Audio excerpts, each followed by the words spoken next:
So I was not expecting to be making another video so quickly. I just so happened to actually have to go to Walmart today in terms of the recording of this video, and I decided to pop into the DVD section. And I will say this, as a recollecting Trolls DVDs, let me tell you, waiting is a good thing. The last video was very much me talking about nostalgia and the importance of having the actual release of the DVD. And as I said in my last video, I don't really care about the later releases of Trolls, whether or not I get the actual release or the uh, later issue 1 year later reprints of them. But I was lucky to be able to get the original release, day one release of Trolls World Tour. But the thing is, and this is why waiting can actually be a great thing, it was in my local's Walmart's $5 bin. So I was able to find the original print for $5. Didn't have to pay the actual big release date number 1999 to like 20 some odd dollars. And because of that, I was actually able to pick up Fantastic Four First Steps, which was 1999, and the total cost came up to $25. I don't think that's bad for two movies, not to mention at least one of them has more content. We'll get into that a little bit later. But honestly, waiting can actually be beneficial when collecting physical media or recollecting physical media again.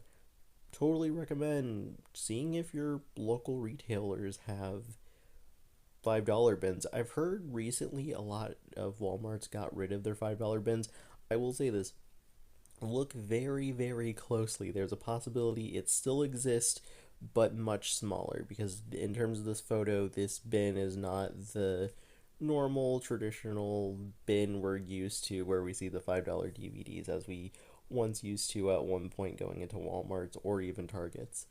Um, but yeah, so in terms of this release, it is interesting. It uses just like the Trolls 1 DVD, it utilizes one of the World Tour posters. This one's just kind of okay. In fact, if they used any of the posters, I would say my reaction would just be, yeah, it's okay. And the only reason why I say this is simply because the first Trolls movie and any merchandise from 2016 to mid 2019, in my opinion, is just like peak branding Trolls, in my opinion. World Tour and Band Together have great branding identities. It's just that Trolls 1 definitely is an era I just kind of prefer design wise and look wise. Um, but Band Together, or not Band Together, Band Together World Tour, I might just call it Trolls 2 just to make it easier on myself. But I would say like World Tour DVD looks pretty good. Um, Now this kind of gets into like the Trolls collector side. Uh, Again, if you end up getting the re-release copy, I don't think that there's any problem with that. But I will say this as a Trolls fan, I would say this is good to own, just simply because it has not all the World Tour characters on it, but it at least has the World Tour characters on it to represent that era. Sadly, going forward, the Trolls franchise just doesn't want to acknowledge them after Trolls Holiday and Harmony. So I would say, like, yeah, this is actually pretty good if you want to remember Trolls World Tour and its characters compared to its re release, where it's just like, I want to say just Barb. I don't know what the back of the DVD looks like, but I'm just going to assume it's just pretty bland and basic, nothing real ooh wowie amazing. But I will say this, speaking of ooh wowie amazing, so there's a reason why I put the two DVDs side by side on screen right now. The standard Trolls 1 Party Edition, this one on screen, I don't have it, but the standard edition, it kind of worked where you see where the banner says like the DVD, or I want to say DVD plus digital copy, I think it says on the top. I'm not looking at it right now. Um, but that top would be where the party edition mode would be. And then on the back, it would say what the party edition did. The funny thing is, this is the standard World Tour copy. This was the only copy that was released. There wasn't a second standard edition like the one that I currently own right now. Each Universal release followed the Party Edition mode from 2016. And I think that's just really interesting that DreamWorks releases going forward wanted to follow that. My only guess is probably because a lot of people bought the Party Edition. If I remember correctly, I think the Party Edition was only exclusive to Walmart. I could be wrong on that, so somebody in the comments correct me on that. I bought my copy at Walmart when it originally came out because they're like, oh, the Party Edition now at Walmart. Um, like for example, if you look online or you happen to go to your local DVD aisle, you will notice that the release of How to Train Your Dragon 2025 says special edition on it. In reality, all it is just it's just a party mode. But in reality, and this is kind of the sad state of DVDs right now, the DVD having special features is a big drawing and selling point nowadays, which is like kind of sad because that used to be the bog standard. Um, so this world tour release is just really interesting because it's just like, oh my gosh, we have the party mode, which was like from the first film, but like look at all these special features and bonus features, and it's just like, guys, this should be the norm. Like I don't care that Blu-rays exist. DVDs should still have special features on them. Like excluding them makes no sense.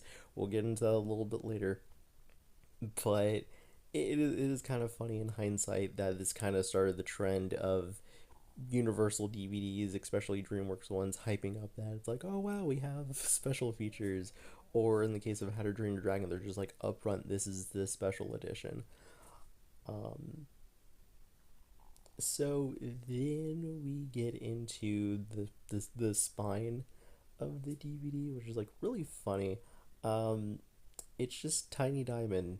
I find that very funny. It not being Poppy and Branch again in their new looks. I think that's like kind of funny. Um, but yeah, Tiny Diamond's here. The silly little guy. That was the big hype selling point of World Tour. So there's that. That's cool. That's neat. I think that's probably the best character to probably do it for. If they did it with Barb, I don't think. I will say this. I think that probably would have aged probably poorly given the current state of the World Tour characters. Movie reviewish time, yay! So if I were to review this years ago, I think my opinion would not hold strong just simply because Band Together exists.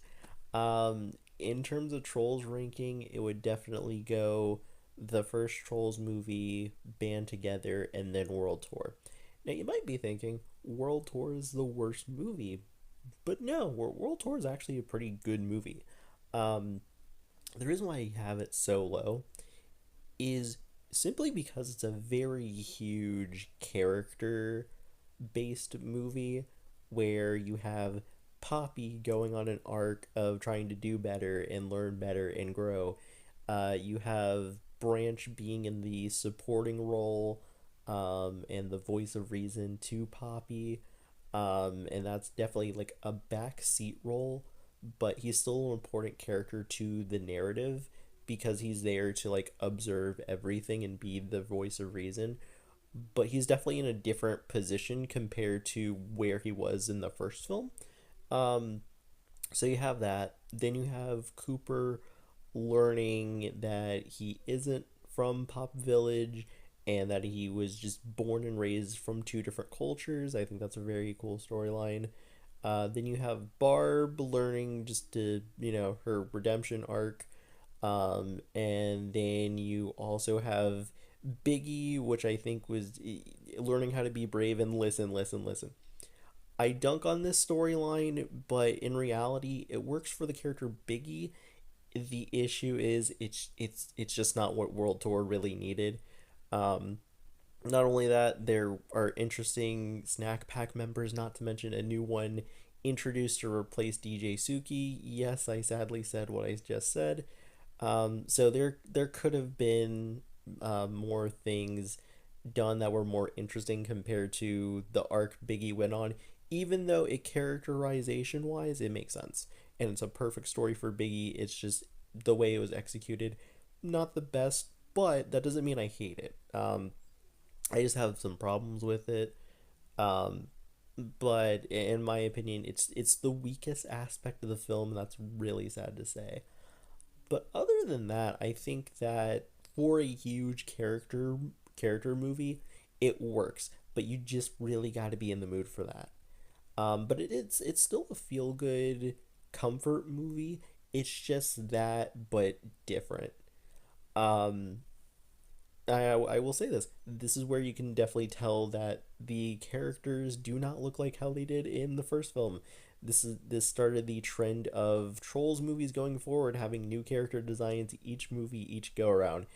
And let me tell you, I like that because it allows the creative team to allow these characters to be more cartoony and expressive, and they just keep doing it each movie, which I love, and I'm glad it's something that got to continue as time goes on.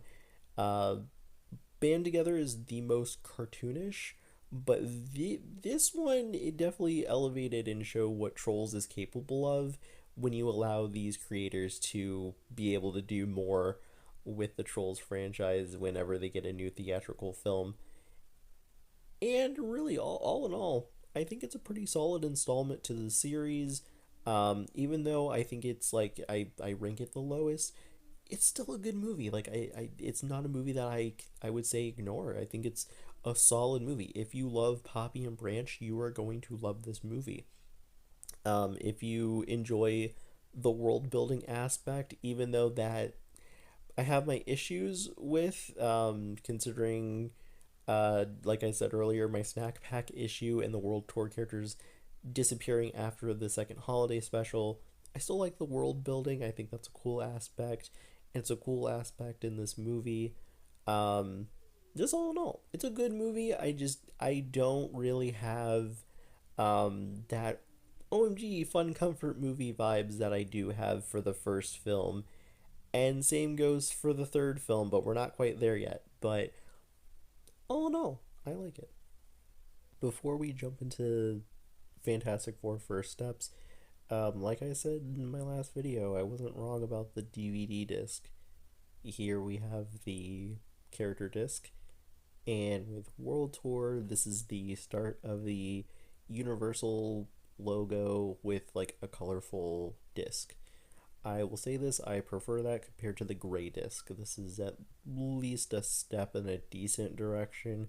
It's not ooh wow wee like the character disc and what we were getting before with older DVD releases, but this is solid. I think DreamWorks and Universal has a good idea here if they don't want to go out and do character disc. I think that this is perfectly fine. It's at least something. So years ago, the only MCU films I owned was Captain America: First Avenger, Ant Man, and um, all.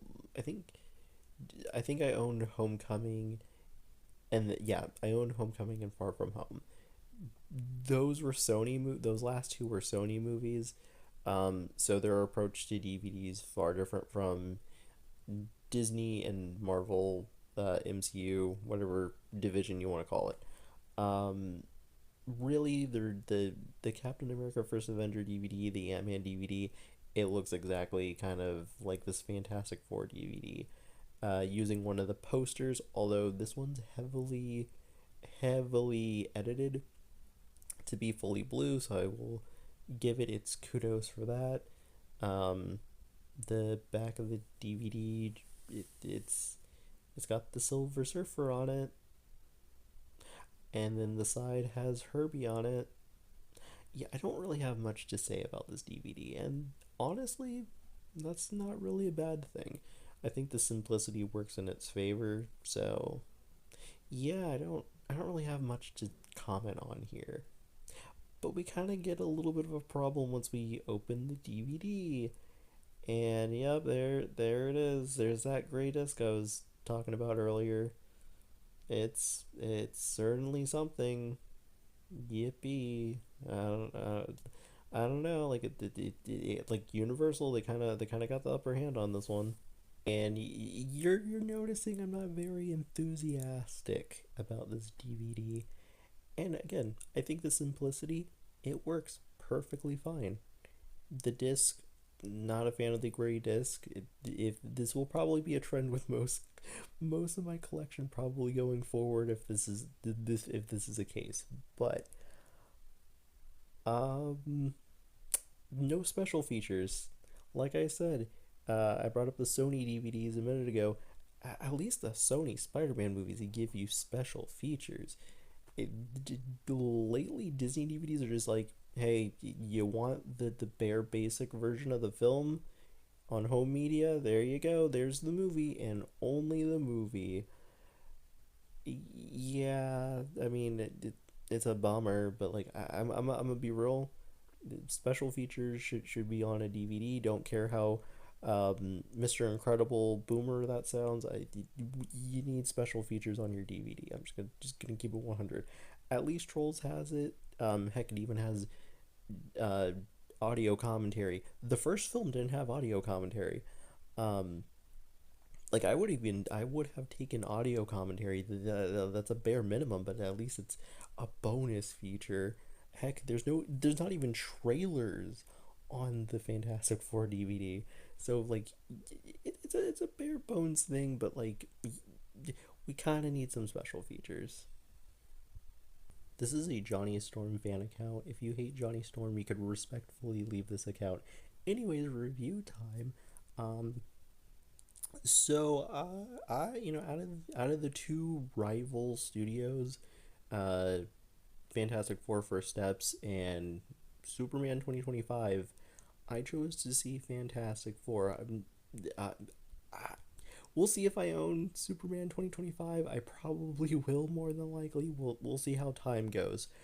But I really enjoyed my time with Fantastic Four First Steps. This is the theatrical version. I like the theatrical version, don't get me wrong. I mean, heck, I wouldn't own it on DVD if that wasn't the case.